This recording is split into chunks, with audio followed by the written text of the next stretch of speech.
welcome to Hey, Not the Face with your host, John Nash, and your producer, me, Steffi Haynes. And today we finally have what we've been promising you.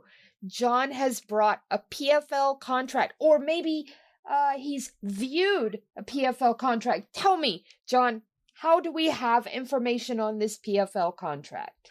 Well, I have several PFL contracts, actually. I've been kind of gathering contracts from the major promotions.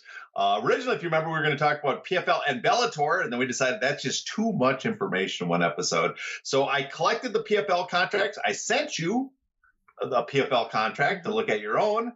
And with those, we are going to talk about them. Now, unfortunately, because I did not get this from a lawsuit, it's not posted by some court, I can't post the actual contract, because that could possibly reveal who shared it with me. We got to be careful on that. So we are going to we'll read some sections if we see that the text is identical in multiple contracts, but often we will paraphrase what the contract says. So that way we don't give it too much away. All right. So let's dig in. My first question, basically, what are we looking at? Can you give a brief description of the type of contracts that we're looking at? Because you have 4 in front of you, so I imagine you'll probably be gathering bits and bobs from all 4? Yes. Well, the PFL has kind of a standardized contract basically 4 standardized contracts that they use. There's different content. If you're a star fighter coming from the UFC, I don't have that in front of me, but I imagine they have kind of a unique contracts for those guys. But generally they use 4 different types of contracts. They have a development contract for young fighters they're trying to build up, who aren't maybe not in the seasons yet. So they're giving them fights, but they're not in the tournaments yet. They have the PFL Europe they just started. So they have a PFL Europe contract. They have their normal standard contract. And then they have a champion contract that is tagged on to the end of almost all the contracts, and the fighters sign that when they get into the championship, the championship bout at the end of a tournament or a season. Question: These 4 contracts, is this what the UFC has? Do they have 4 similar contracts? And further, this has a champions clause tacked on to all the agreements, but the UFC, do they have a clause or do they have a whole champions contract? Well, okay, now it gets a little complex here, but the UFC generally has just one standardized contract. They have a provision, a clause called the championship clause. Mm-hmm. So if you win and you're the champion when your contract ends, that's triggered. What PFL has is they have kind of these templates for different levels. I guess you could say technically the UFC has multiple level contracts because they also have the Contender Series, which aren't technically part of the UFC. They're not UFC contracts. They're from Dana White. Contender Series is the LLC that has those. So it's technically a separate company from the UFC, but they work the same way, where the PFL has development contracts, UFC has their Contender Series contracts. But they don't have the level, like they don't have these multiple different types of contracts that kind of apply. They're very similar, but they apply to the fighters in their different series, as they call them. Where UFC, they use generally one boilerplate for all of them. PFL Europe stands out to me. I don't know why. Can you explain why that is so different from the rest of them? Well, it's not incredibly different, but I think it's because it's for PFL Europe. It's their new European tournament series, and so they have a contract specifically for that. The big difference between this and the other contracts, and we're going to get into all the provisions and stuff, is generally what I've seen so far is it doesn't pay as much. The development pay the least, as we can expect, and the development ones are technically the longest, and we'll get into that later. And the PFL Europe ones, they pay less than the normal ones. And then there's the normal regular season ones, and then, of course, the champion tag on. So PFL Europe, they're really just because it's for the European market, the tournaments they're holding in Europe this year for that season. How long do the contracts last? Because you sort of alluded to it in there. So I would like to know if all of these contracts last the same amount of time or if there's different terms for each. Well, if you look, there's a term, and I think you'll see there's a term if you want to read the term in the contract right there. Term, except as otherwise stated herein, the initial term of this agreement shall begin on the effective date and continue through January 2nd, 2024, at the end of PFL's 2023 league season, and in parentheses and in quotes it says initial term. The initial term may be renewed, extended, or terminated in accordance with the agreement. So technically that's when you sign a PFL tournament contract, you're signing for the one season, the regular season and then the postseason, right? Now, if you're in the regular PFL, a normal, let's say you're a known commodity fighter, you've been around, a veteran, and you sign on to do the season, you'll sign this term, and then at the end of the term, if the PFL wants, they can extend it another season, right? So that's 2 seasons. Often it's just 2 seasons max for a fighter. But so you either fight 2 times only and you get eliminated and you're done, or you could end up winning the tournament. So that's 4 fights plus the next season. So a contract could be anywhere from 2 to 8 fights, right? Now that's the regular ones. Now there's a couple other things that go on top of that. If you're in the development one, you're in the development league fights. Then they can decide to put you in a season, right? So that adds a year. Then they can extend the season, and then they can renew it. And so the development ones could end up lasting 3, possibly 4 years, which are extremely long. Now, in MMA, that seems ridiculously long. But you got to remember, these are supposedly development. I view them kind of like boxing contracts, right? And it's not, there doesn't seem that outrageous to me if you get a brand new fighter and you're developing their skills and the progresses, the pay gets better, and you move in tournaments. So you get them against easy competition, you put them in, finally get them in the season, and then you take advantage of him after he's developed and put him in another or third season. So the whole idea is you're building up their career to the point where they're a valuable commodity at the end and you invested money in them.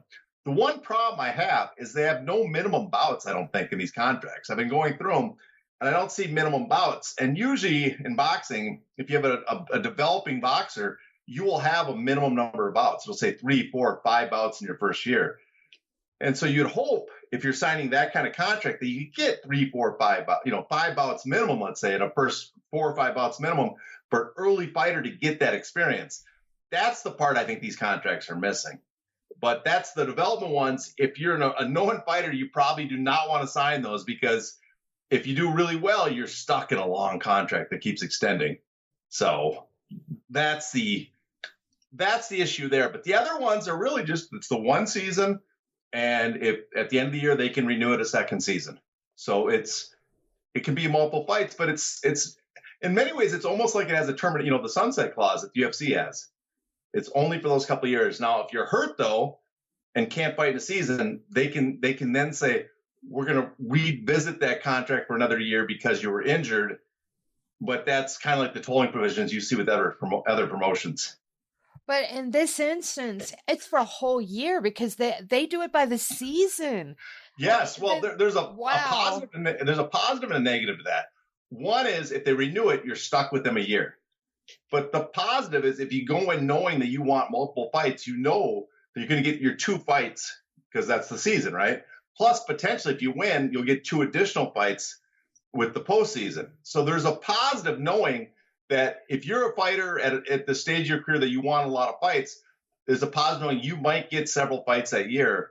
In other words, you don't have to guess how many fights you're going to get. You know, if you win, you're going to get multiple fights instead of being put on hold for 6 months. The negative, if you're a fighter that's a big enough name that fight one fight at a time is more worth your while, like setting up a big fight. Being in a season and knowing that there's multiple fights attached to a year might not be the best to your advantage. So there's kind of a give and take there. Quick question about the champion contract, or actually the champion clause. Is it much different than the UFC's, or is it pretty much standard copy? Well, it's a little different because really what it is, it's a champion option. Now, we said they can renew the contract and extend it, right, before. Right. So if they want, they can renew you for another season. The option is, in the event of a fighter wins the championship bout in the final year of the term, they have the right and option to renew the agreement for 1 more year, for additional season. So it's very similar in the sense that it serves the same function as the UFC's championship. It adds another year to the contract. But really, in the PFL universe, it adds another season. So you have to, how many fights it is, it's not 3 fights like you see with the UFC. It's a season. That could be 2 fights, you lose, or it could be 4 fights if you go through the whole tournament. Can they be extended past any of these terms that you've just stated? Well, yeah, there is some extensions they can do, right? If you're injured, they can extend the season 1 more year later. Right. They have the rights to extend it, but really it's based on the yearly format, the season format. Mm-hmm. It doesn't have the same kind of tolling provisions that you would see with other promotions, where you could extend it at length forever and ever and ever. You don't, because it's a seasonal thing. So I guess the answer is yes, but no, or no, but yes. Yes, you can be extended, but not the same mechanism as the other promotions. All right. We discussed the champions clause. What about the exclusive negotiating rights and matching rights? Well, the PFL also has the same thing that you see with other promotions. They have an exclusive negotiating period for 60 days at the expiration of the term. So when your contract's up, we saw that term, mm-hmm. and if they decide not to renew another season, or if it's the end of your last final season and they have no more renewals, they have 60 days to negotiate with you, and then they have 66 months of matching rights. Now, what's interesting about that is the matching rights is PFL, because their season format, and which no other promotion uses. If they're going to match it, they're basically going to match you on a fight by fight basis, right? So you would be, if you signed a 4-fight deal with, and that's what I imagine kind of happened with Kayla Harrison. Mm-hmm. She went and signed with Bellator, I guess 4 fights or something, and PFL matched it, and so her multiple fight agreement, she went through a season or whatever.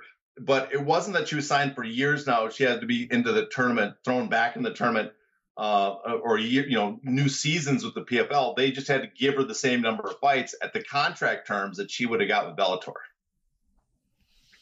What do the fighters over there get paid? Well, for each fighter, it's just like every other promotion. It's different for every fighter. You will see, we know that Kayla Harrison was getting supposedly up to, close to $1 million a fight.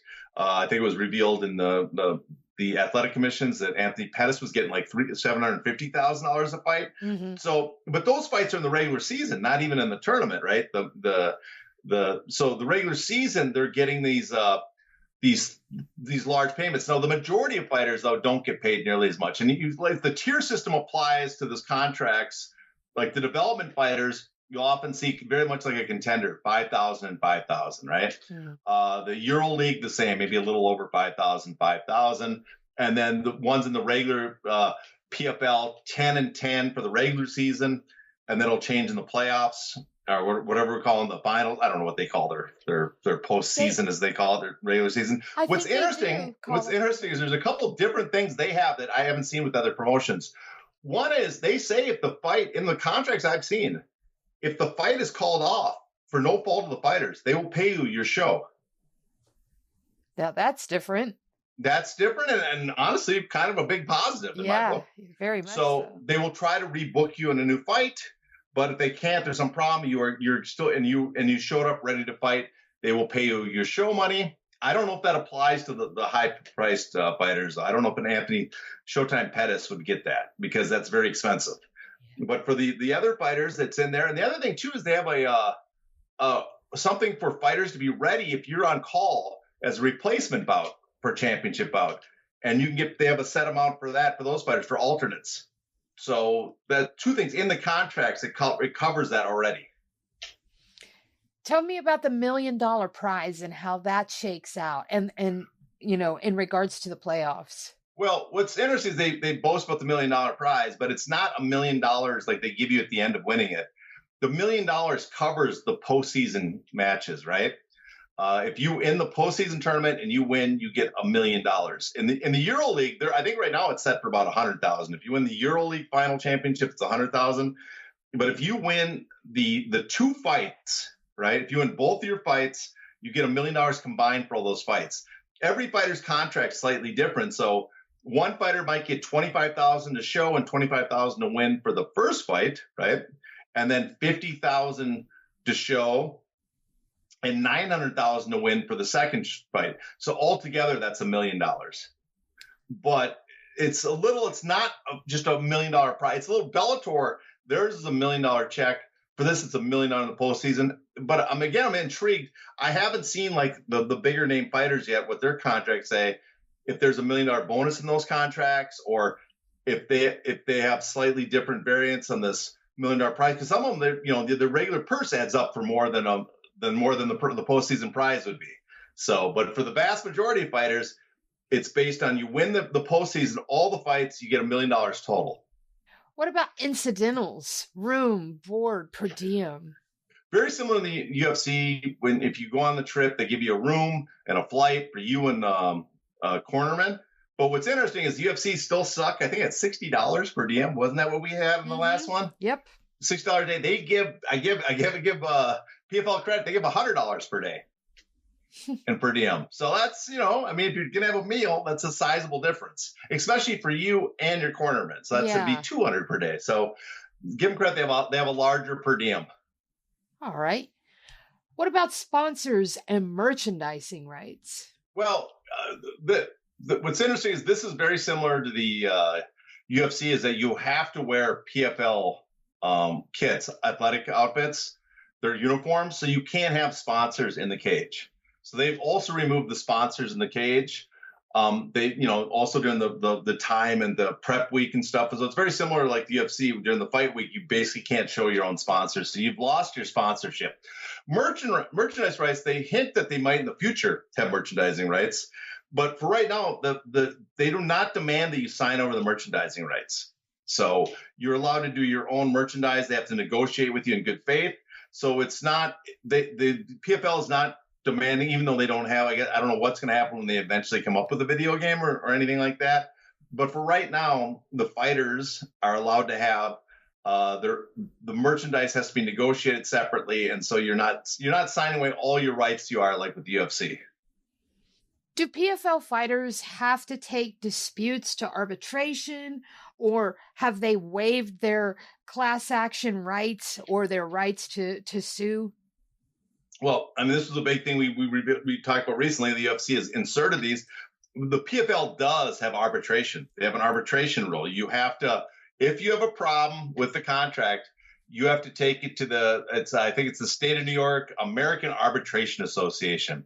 So just like the UFC, you cannot take them to court over their contracts. You have to go to arbitration. The one thing they haven't inserted yet, I guess maybe because they don't fear it like the UFC does, is they do not have a class action waiver. They haven't inserted that. Mm-hmm. But they do have the same arbitration. You've waived your right to a trial. Quick question on that. We saw the changes recently. You brought them out in our last episode. So I got to ask you, what about image rights and intellectual property rights and things like that? And maybe just give a quick refresher on how the UFC does those. Well, the UFC has a new clause they've inserted that we still have questions about how far reaching it is, but the clause basically says that while you're under contract with the UFC, and you come up with something, you invent something, have an intellectual property, release a product with your name, whatever, and it technically it says it using some sort of UFC brand or trademark, although the language is loose enough that leaves it questionable. The UFC owns that they have ownership of that. Basically, it's like the contracts you see with engineers or executives or inventors with major companies. If you come up with a new, if you're working for a pharmaceutical company, you come up with a new drug, they own it while you work there. It seems kind of ridiculous in the fight business that would apply here. That seems well beyond the range of just what they're paying for the fights, the rights to the fight. They're not paying for you what else you come up with. But anyways, they have that provision, and PFL does not. I'm looking through it. I have not seen anything like that by the PFL. But who knows? That's a new provision by the UFC. It might inspire these other promotions to include it. Because the person that sets the trend is the UFC. So if you're another promotion, you might look at it and say, well, the UFC's got it. We're allowed to do it now because it's industry standard now.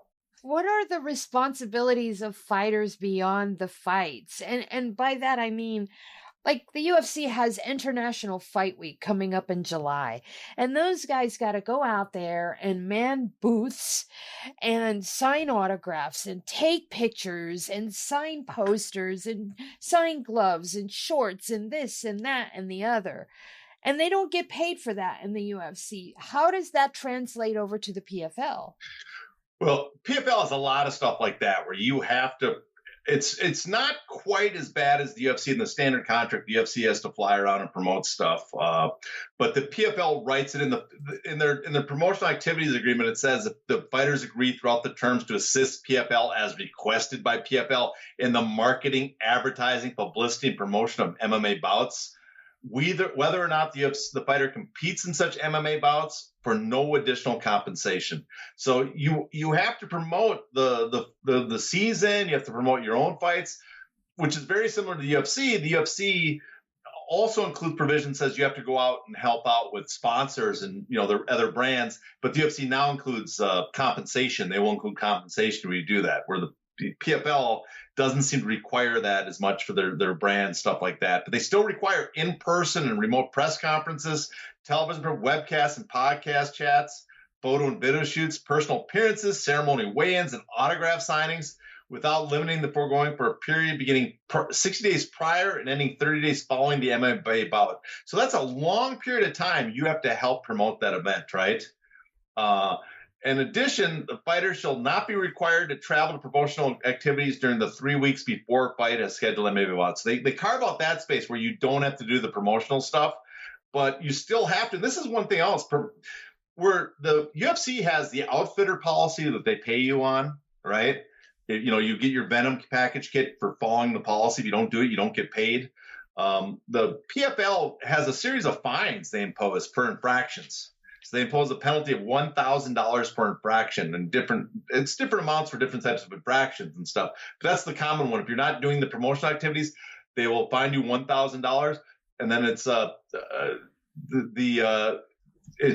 for constitutes a breach and shall entitle PFL to terminate this agreement with no further obligation to the fighter, or impose a penalty of $1,000 for infraction that the fighter does not engage in the promotional activities. Wow. Yeah. So again, I mean, it's two ways to look at it. One is if you're signing onto a bout, it's common to have promotional activities that that's your job. You're going to have a fight. Your job is to help promote it, right? It's a responsibility to engage in promoting it. You see with MMA promotions, though, they kind of push that, I think. They push it to an extreme where with UFC, they used to push it where you would be out promoting not just the fight yourself, the card you're on, but you'd be out promoting the UFC brand and their own sponsors and stuff. With PFL, they have it set up that you're out promoting the PFL, the season, the not just your bouts, but the season and the promotion itself and other fights. So it's a lot that's tagged on. Now, the one positive in a weird way for PFL is because you're doing a season, you have multiple fights. Those promotional responsibilities are probably not as much as they would be with another promoter, because it's like they're going one right after another. It's kind of expected that you're going to be doing this during the season, but still, it's a lot. It's a lot to ask for fighters. It really is, considering 60 days. That's a lot. Yes. But they do have some limits on how much they take. Sure. They force you to do it, but still, I don't know what to say, because it's, on one hand, it's a lot to ask. On the other thing, it's not uncommon. Yeah. I mean, that's 8 weeks. That's a whole fight camp. Literally, if you look at it like that, they literally want you to go out and start beating the streets the second the fight is announced. Well, I will say they have other spots where they say within reason. They give you some, they have some response on their part not to overload you with the amount of responsibilities on this. It's like they can't send you constantly doing this, but they can make reasonable requests for you to do promotion on behalf of them. All right. What about additional responsibilities for champions? Is there any difference between the champions and the regulars? Yeah, well, that's the interesting thing. They have that champion contract, right, that comes in, that's inserted when you're in the championship bout. but on top of winning and potentially having your contract renewed, being a champion comes in with more promotional activities. In the contract, they call for when you're the champion, you have a number of specific responsibilities to do.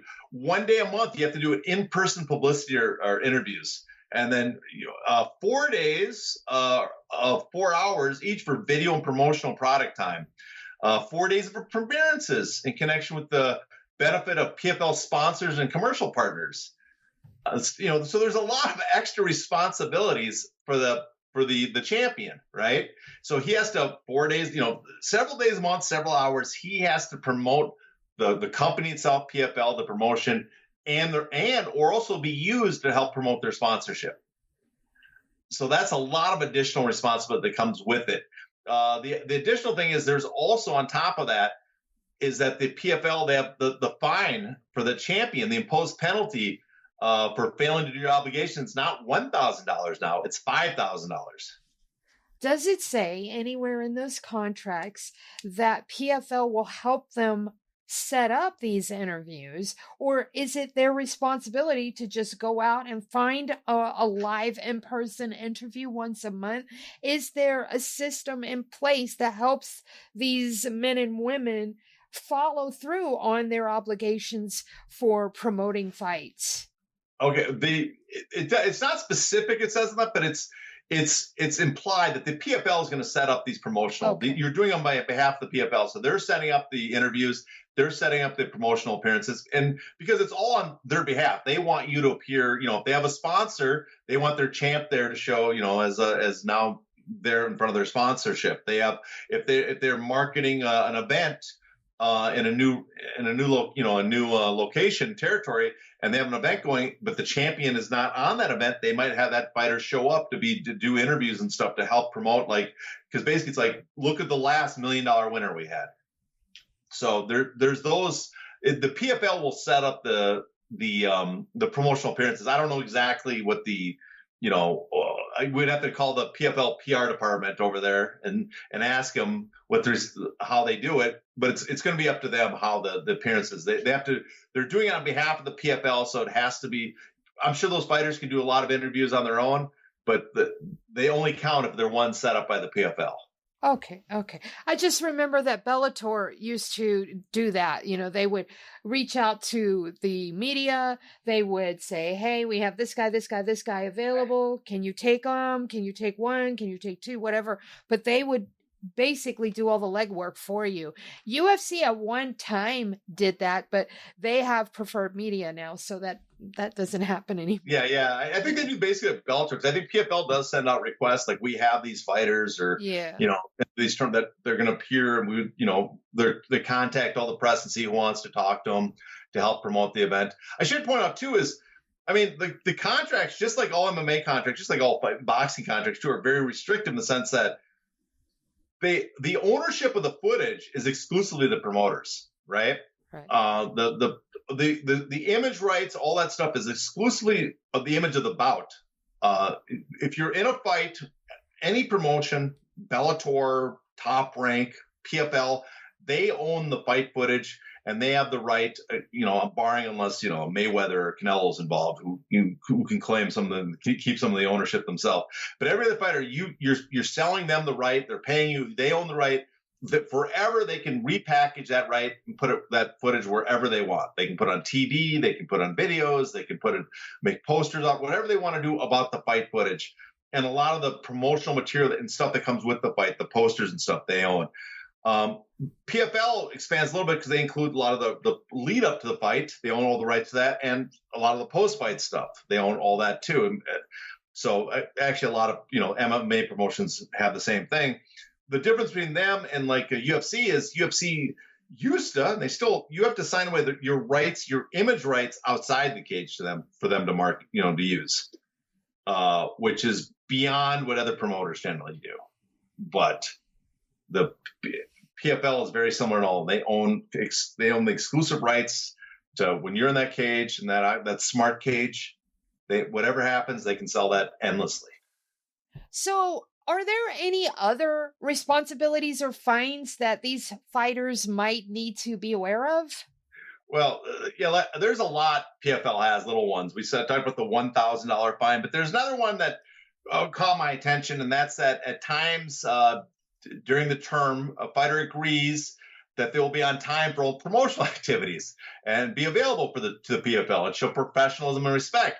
For that one, if the fighter is more than 15 minutes late to any promotional activity or rules meeting without notifying the PFL with an excusable reason, they are subject to up to a 5% fine of their show and fight compensation. 5%. So that's another one that sticks out. So yeah, there's a few other ones for $150, but that's the big fines in their contracts.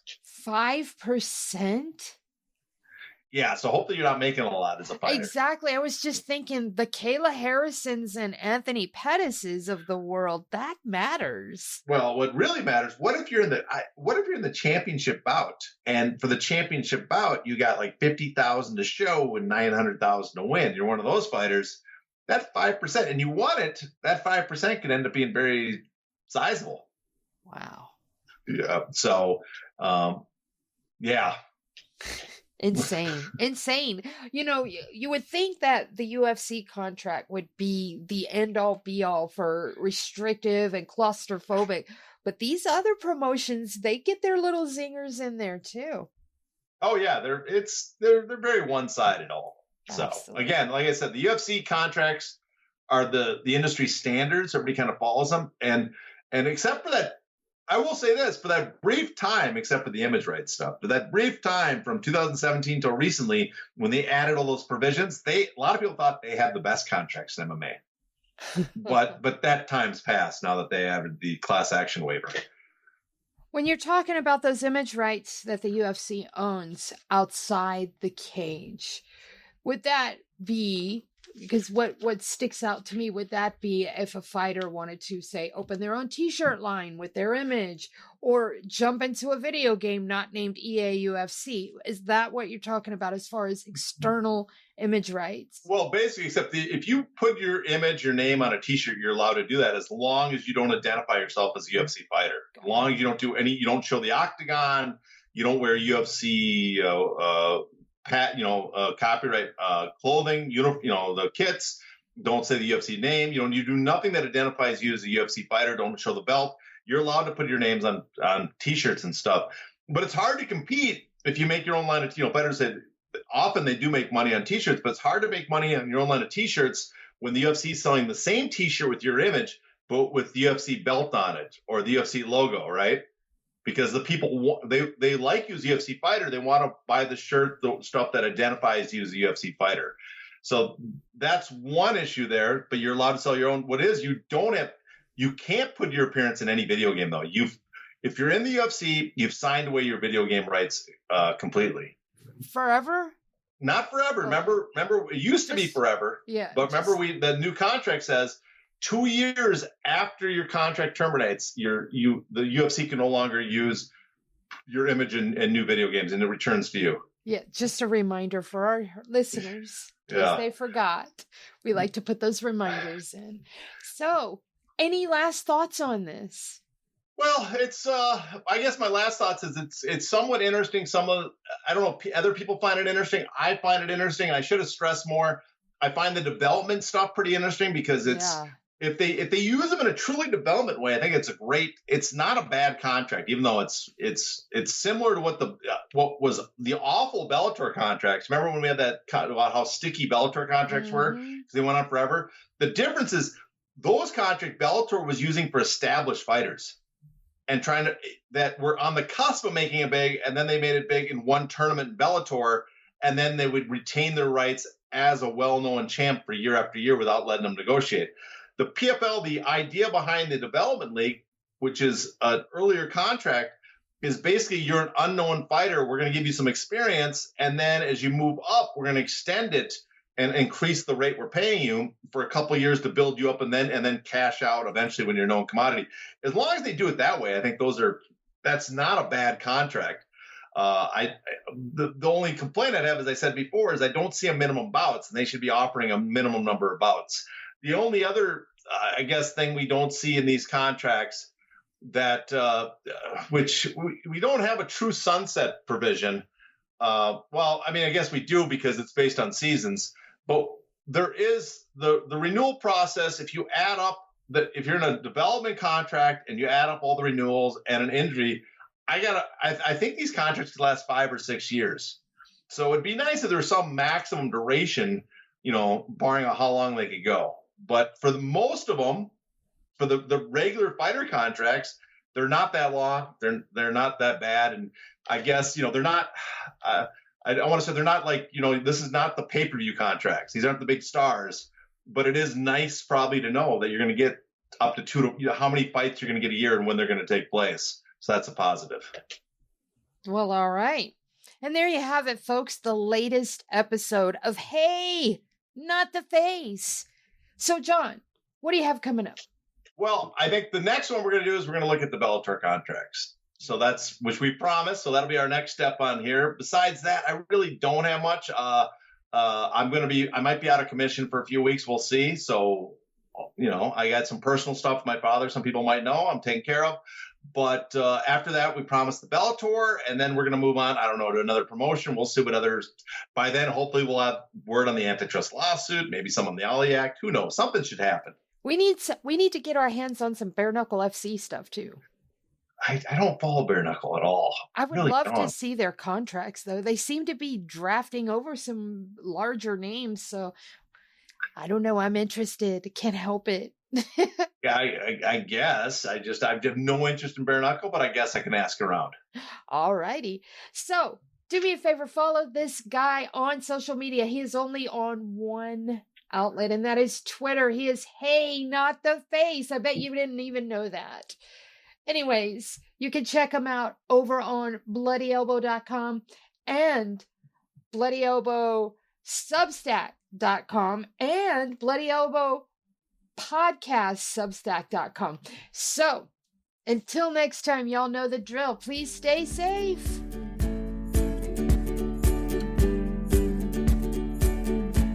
Not in the face! Thank you.